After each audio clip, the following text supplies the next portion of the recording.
Welcome to the second session of Chapter 3. In this section, we are going to learn how to create new style.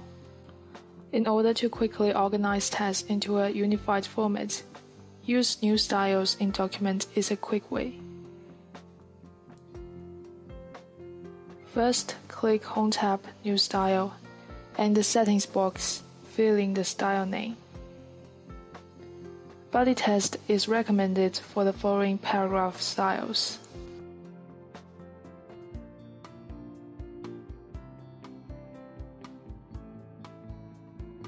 Click the Formatting button and choose Font.